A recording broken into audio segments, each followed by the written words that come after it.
오늘은 15장 2부로 왜 일곱 번째 나팔 때 세상 나라가 하나님 나라로 바뀌는가에 대해 다루고자 합니다. 우리는 지난 시간에 하늘에서 들린 큰 음성, 즉 일곱 번째 나팔을 불 때 세상 나라가 우리 주와 그의 그리스도의 나라가 되어 라는 말은 무슨 뜻인가 라는 질문으로 마쳤고, 오늘은 이 질문에 대한 해답을 제시하고자 합니다. 먼저 세상 나라에서 세상으로 쓰인 툴코스문은 하나님께서 인간을 위해 창조하신 지상 세계를 뜻합니다. 그런데 인간의 범죄로 사단이 지배하는 죄악된 곳으로 전락시켰습니다. 그러나 세상 나라는 다시 우리 주와 그의 그리스도의 나라로 환원됩니다. 여기서 우리 주는 성부 하나님을, 그리스도는 곧 성자 하나님을 뜻합니다. 그러므로 종말론적인 하나님 나라는 성부와 성자가 통치하시는 나라로 21장에 등장하는 새 예루살렘을 뜻합니다.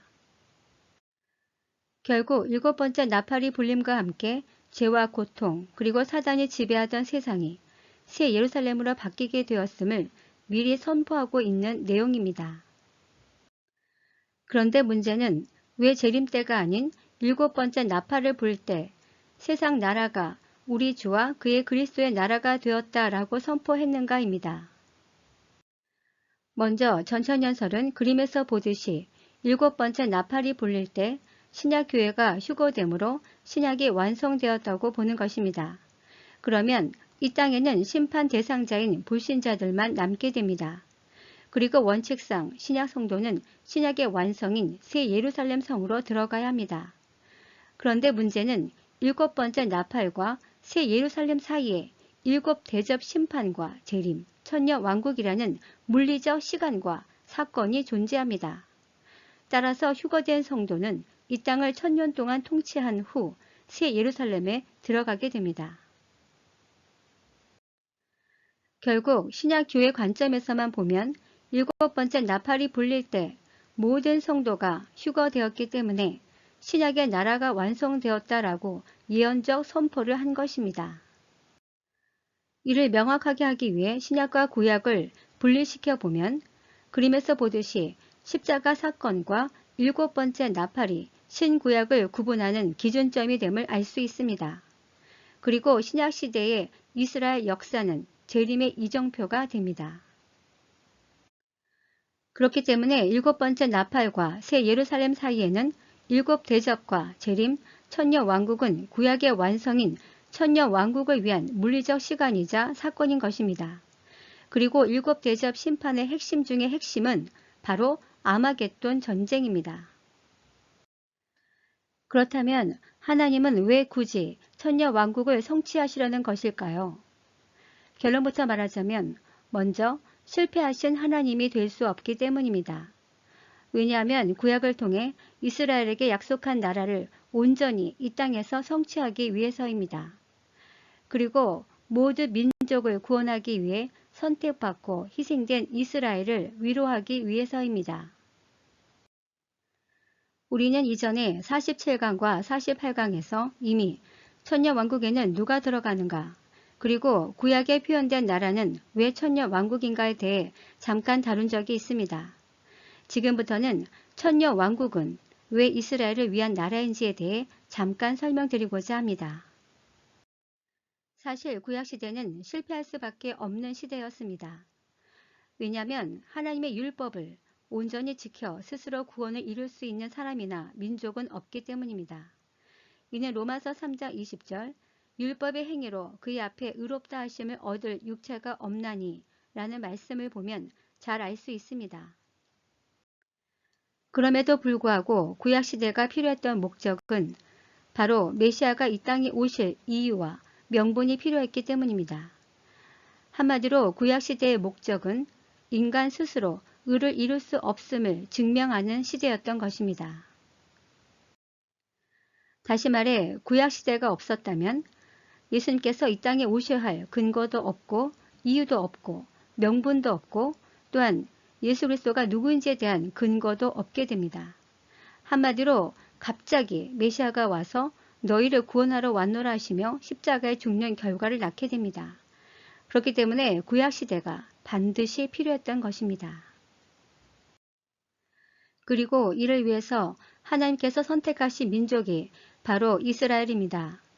하나님께서는 율법을 이스라엘에게 주시고 순종하면 복받고 불순종하면 저주받는 본보기로 삼아 인간 스스로 율법을 통해 의를 이룰 수 없음을 증명하셨습니다. 이에 하나님께서는 자신의 아들 예수 그리스도를 이스라엘 땅에 보내셔서 십자가를 통해 율법의 요구를 이루시고 모든 민족에게 죄 용서의 길을 열어주셨습니다. 중요한 건 이스라엘 대신 다른 어떤 민족을 선택해도 똑같은 결과가 도출된다는 점입니다. 예를 들어 우리 한민족이나 중국, 게르만족 등 다른 민족을 선택했더라면 결과는 달랐을까요? 결론은 똑같습니다. 따라서 이스라엘은 모든 민족을 구원하기 위해 희생양으로 선택된 것이며 하나님의 입장에서 보면 이스라엘은 매우 아픈 손가락입니다. 결국 하나님은 천년 왕국을 통해 이스라엘을 높여주심과 동시에 이 땅에 하나님 나라를 성취시킴으로써 구약이 실패한 나라가 아님을 보여주고자 한 것입니다. 그러므로 신약 성도는 유대인을 시기하거나 질투해서는 안 됩니다.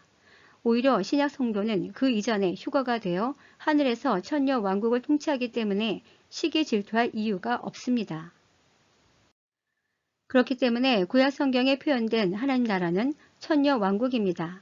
그 증거가 천년 왕국 구성원으로 제사장 나라인 이스라엘, 하나님을 섬기는 이방 나라, 하나님의 성전이 있는 예루살렘이 있음을 밝히고 있고 이는 구약시대의 구성원과 동일함을 알 수 있습니다. 그런 관점에서 보면 일곱 대접 기간은 불신자를 향한 최종 심판이지만 동시에 천년 왕국을 위해 이 땅을 정화하는 기간이기도 합니다. 그리고 여기서의 핵심이 바로 재림 직전 벌어지는 전쟁입니다. 이는 시편 46편 9절에서 잘 표현되어 있습니다. 그렇다면 구약 성경에는 왜 교회와 새 예루살렘에 관한 언급이 없을까요? 반면 신약 성경에는 왜 천년 왕국에 관한 언급이 없을까요? 결론적으로 말하면 구약 성경은 이스라엘을 위한 관점이고 신약 성경은 교회를 위한 관점이기 때문입니다. 먼저 그림에서 보듯이 초림과 재림 사이에는 교회 시대가 있습니다. 하지만 구약 성경만 보면 교회 시대는 감추어져 있습니다. 왜냐하면 구약 성경은 이스라엘, 시온, 예루살렘, 여호와의 전이라는 스토리로 전개되고 있기 때문입니다. 따라서 구약의 선지자 눈에는 초림과 재림은 시간 순으로 연결된 하나의 사건으로 보입니다. 이를 통합적으로 구약에서는 메시아 강림이라고 부릅니다. 따라서 현재 혈통적 유대인은 메시아 강림을 소망하고 있고 현재 신약교회는 예수님의 재림을 소망하고 있습니다. 즉 신약교회는 그림에서 보듯이 예수 그리스도의 공중 강림을 통해 맞이하게 되고 이스라엘은 예수 그리스도의 지상 재림을 통해 맞이하게 됩니다. 또한 구약 성경에는 천년 왕국에 대한 표현은 많지만 새 예루살렘에 대한 표현은 거의 없습니다. 따라서 구약은 예수 그리스도의 초림과 재림 그리고 천년 왕국으로 시간순으로 연결된 하나의 사건으로 보여집니다. 그렇기 때문에 구약 성경의 마지막 날 구성을 살펴보면 최후의 전쟁, 메시아 강림, 천년 왕국 성취로 구성되어 있습니다. 이를 요한계시록과 연결해 보면 전쟁, 재림, 천년 왕국 순으로 구성이 동일함을 알 수 있습니다. 그 대표적인 예가 스가랴 14장으로 14장 1, 2절은 전쟁을 표현하고 있고 14장 3절에서 5절은 메시아 강림, 그리고 14장 6절에서 9절을 보면 천년 왕국이 표현되어 있습니다. 반면 신약 성경에는 천년 왕국이 감추어져 있습니다. 즉 예수 그리스도의 재림 사건과 새 예루살렘 사이에는 천년 왕국이 있는데 이것이 감추어져 있다 보니 신약 성도의 눈에는 재림과 새 예루살렘이 시간순으로 연결된 사건으로 보이게 됩니다.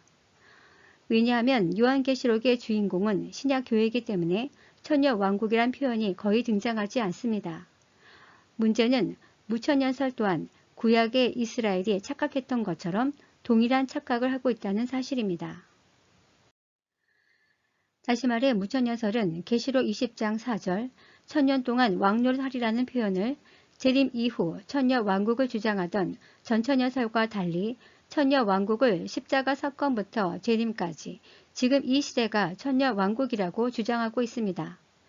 그리고 십자가 사건 이후부터 성도가 죽으면 그때그때마다 하늘에 올라가 천상의 교회에서 이 땅을 천년 동안 통치하고 있다고 주장합니다. 그리고 천년이라는 시간은 상징 기간이라고 말합니다. 이를 위해 무천년설은 구약 성경에 표현된 이스라엘, 시온, 예루살렘, 여호와의 전과 같은 표현을 상징을 동원해 교회로 바꾸어 해석합니다. 그 결과 구약의 계시를 통해 초림부터 재림까지 연결해 놓은 이스라엘 역사는 사라지고 대신 감추어진 교회 시대를 끌어올려 놓음으로써 재림의 이정표를 삭제시켜버리고 있습니다. 여기에 바로 위험성이 있습니다. 따라서 구약의 이스라엘을 함부로 교회로 대체하여 해석하면 재림과 하나님 나라가 왜곡될 수 있습니다. 다시 전천년설 관점으로 돌아와서 결국 신약교회 관점에서만 보면 7번째 나팔이 불릴 때 신약의 나라가 완성되었다라고 예언적 선포를 하는 것입니다. 따라서 요한계시록의 핵심은 휴거입니다. 한마디로 신약교회 성도라면 휴거가 되는 것이 가장 중요한 포인트입니다. 그 이후에 하나님의 나라가 무엇인가 하는 문제는 부차적인 일입니다. 다음 시간에는 15장 3부로 극적인 구원에 감격한 휴거된 성도들에 대해 다루고자 합니다. 감사합니다.